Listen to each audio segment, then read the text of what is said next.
En diciembre de 1945, 5 bombarderos que realizaban una patrulla rutinaria sobre las Bahamas desaparecieron sin dejar rastro.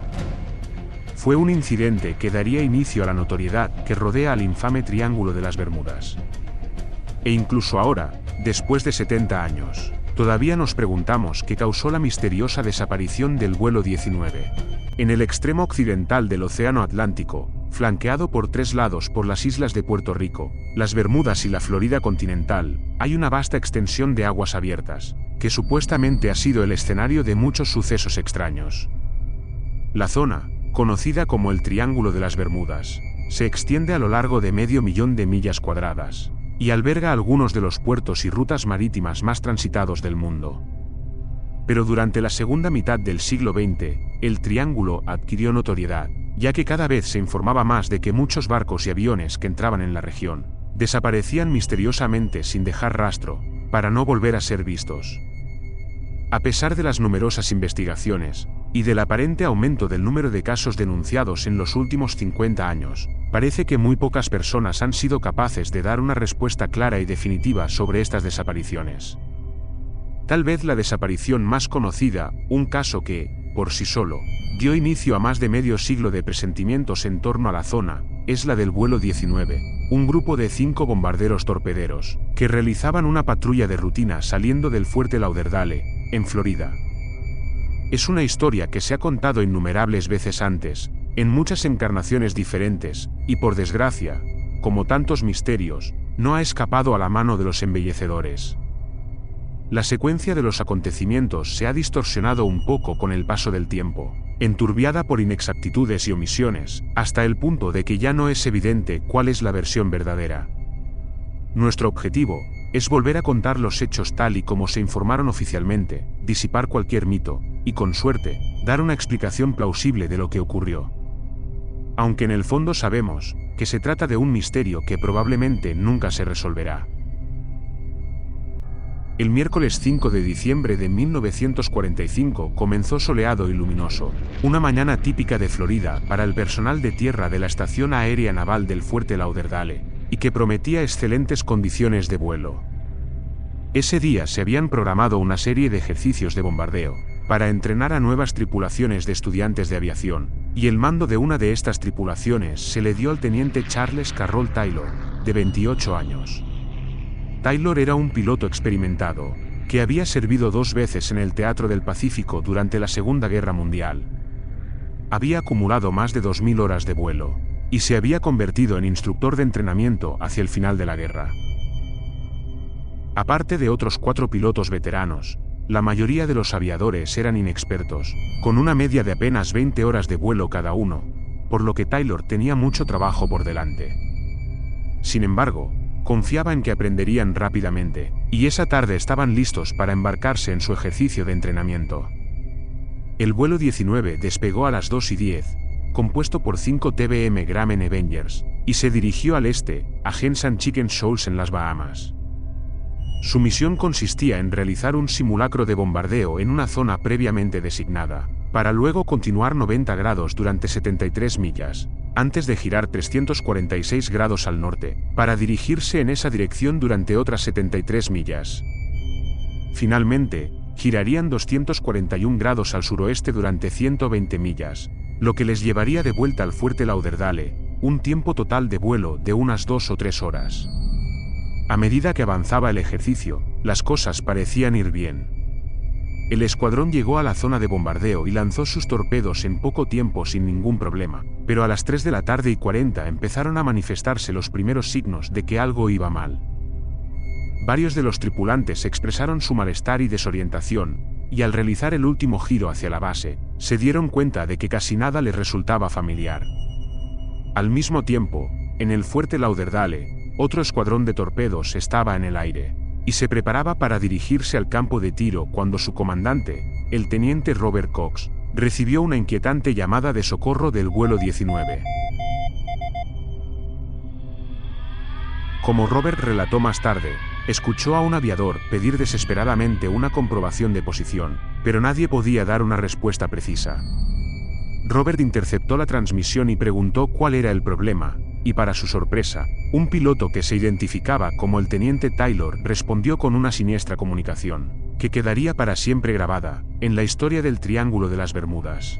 Mis dos brújulas no funcionan, y estoy tratando de encontrar el fuerte Lauderdale. Estoy sobre tierra, pero está rota. Estoy seguro de que estoy en Los Cayos, pero no sé a qué distancia y no sé cómo volver al fuerte Lauderdale. Confundido por esta declaración, Robert volvió a llamar por radio a la base, que también había estado siguiendo las transmisiones de radio y pidió ayuda para el asediado vuelo, y luego aconsejó a Taylor que se orientara con el sol y volara hacia el norte por la costa de Florida. Mientras tanto, el personal de tierra de Port Everglades también monitorizó las transmisiones y ofreció su ayuda. Aunque era un día claro, Taylor parecía incapaz de encontrar el sol, pero reiteró en que el vuelo giraría hacia el noreste para evitar sobrevolar el Golfo de México. Para complicar aún más las cosas, ninguno de los navegantes en vuelo pudo tampoco situar con precisión su posición.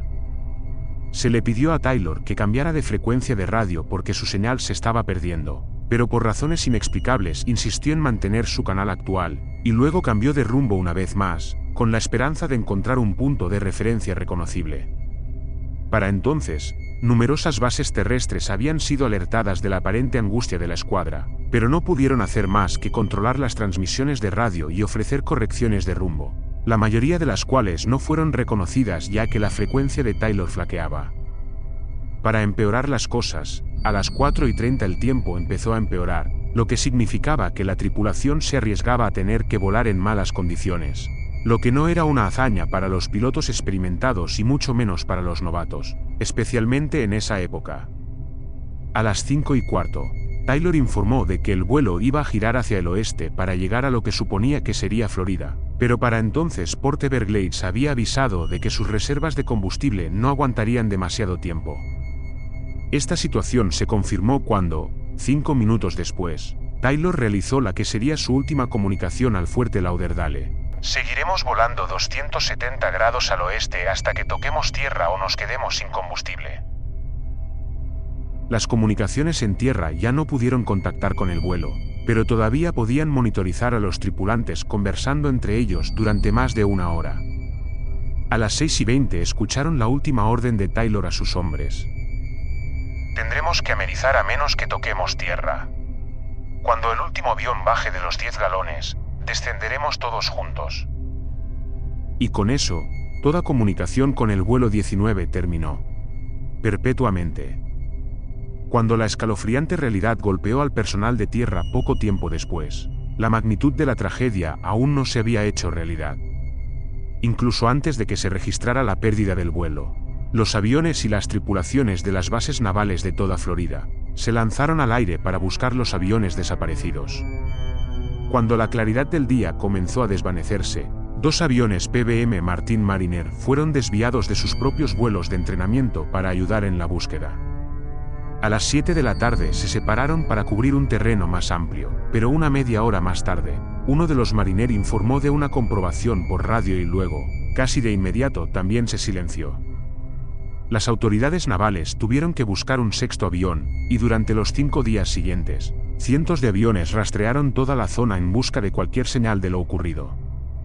Cuando se suspendió la búsqueda el 10 de diciembre, se habían realizado más de 930 salidas en busca de la escuadra perdida y del avión Mariner desaparecido.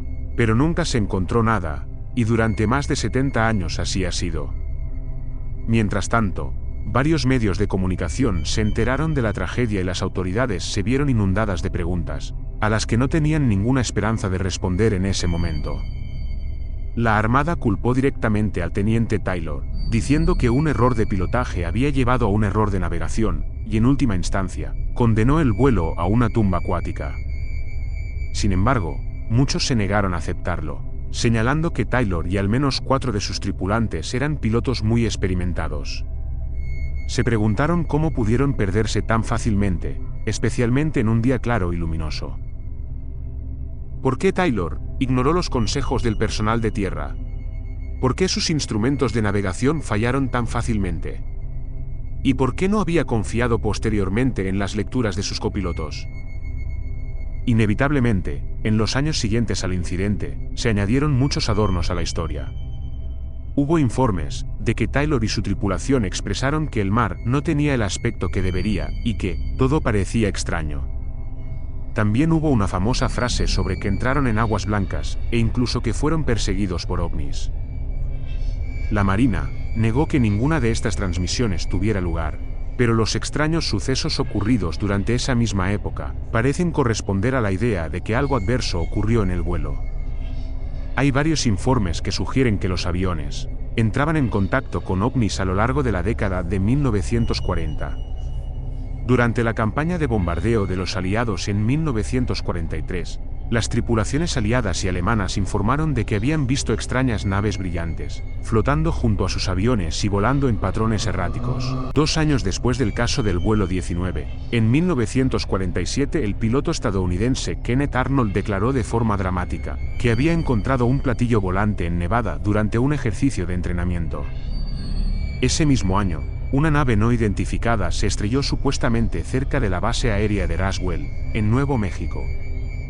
Aunque existe una amplia gama de teorías sobre los motivos por los que se producen las desapariciones en el Triángulo y sus alrededores, los ovnis siempre han ocupado un lugar destacado en la lista de sospechosos, y la gente no tardó en asociarlos con la desaparición del vuelo 19.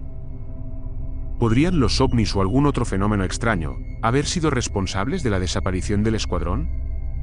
Es poco probable.